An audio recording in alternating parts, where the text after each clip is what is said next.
আরফাতের ময়দানে অবস্থান করতেছে। সবাই বলুন সুবহানাল্লাহ। তখন গৌসে পাক বলতেছে, আম্মা জান আমাকে একটু করে ছাদের উপর নিয়ে যান, ঘরের ছাদের উপর নিয়ে যান, সালের উপর নিয়ে যান, আমি আরফাতের ময়দানটা একটু নিজের চোখে দেখতে চাই। সবাই বলুন সুবহানাল্লাহ।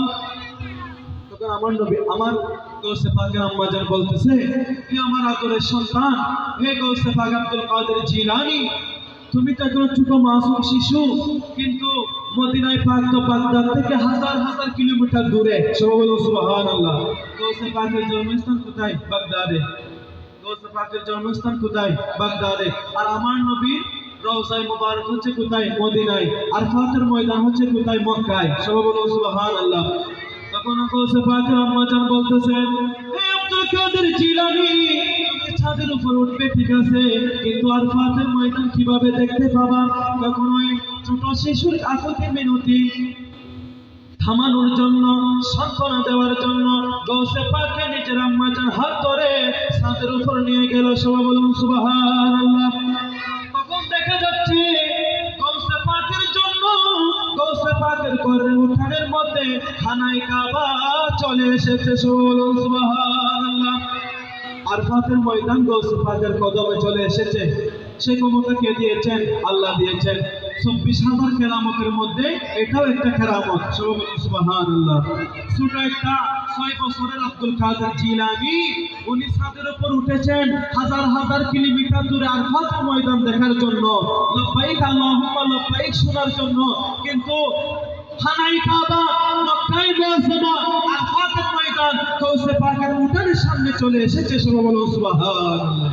ইনি হচ্ছে গৌসে পাক। ইনি হচ্ছে কি? গৌসে পাক। এরকম বলতে গেলে অনেক কেরামত রয়েছে।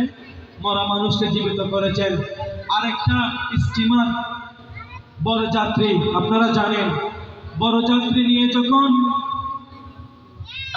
কনেকে নিয়ে যখন বড় যাত্রী আসতেছে নিজের বাড়ির দিকে যখন আসতেছে, ঠিক সাগরের মাঝখানে যখন স্টিমারটা আসলো, হঠাৎ করে স্টিমারটা ডুবে গেল। সবাই বলুন সুবহানাল্লাহ। তখন ওই বরের আম্মা জান কি করলো?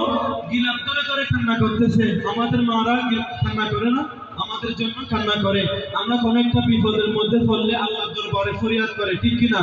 মায়ের চেয়ে দরদবান দুনিয়ার মধ্যে কেউ নাই। আল্লাহ এবং রসুলের পরে যার স্থান তিনি হচ্ছে মা এবং বাবা। সবাই বলুন সুবহানাল্লাহ।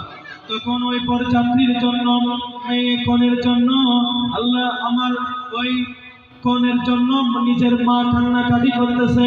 কান্নাকাটি করার পরে 1 বছর নয়, 2 বছর নয়, 3 বছর নয়, 12 বছর ওই মা আম্মা জান নদীর পাড়ে গিয়ে, সাগরের পাড়ে গিয়ে কান্নাকাটি করতেছে। সবাই বলুন সুবহানাল্লাহ। তখন গৌসে পাক ওই রাস্তা দিয়ে হেঁটে যাচ্ছেন। গৌসে পাক ওই রাস্তা দিয়ে হেঁটে যাচ্ছেন। তখন আম্মা জানকে দেখে, ওই বুড়া মাকে দেখে গৌসে পাক আশ্চর্য হয়ে গেল।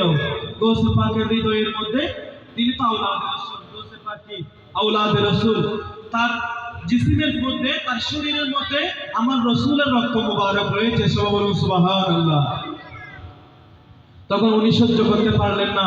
তখন আম্মা জানকে বলতেছেন, আসসালামু আলাইকুম ইয়া আম্মা জান, আপনি দেখতেছি প্রতিদিন এখানে এসে এসে এই জায়গার মধ্যে আপনি প্রতিদিন কান্নাকাটি করেন, তার মানে কি? আপনি আমাকে একটু খুলে বলুন। সবাই বলুন সুবহানাল্লাহ।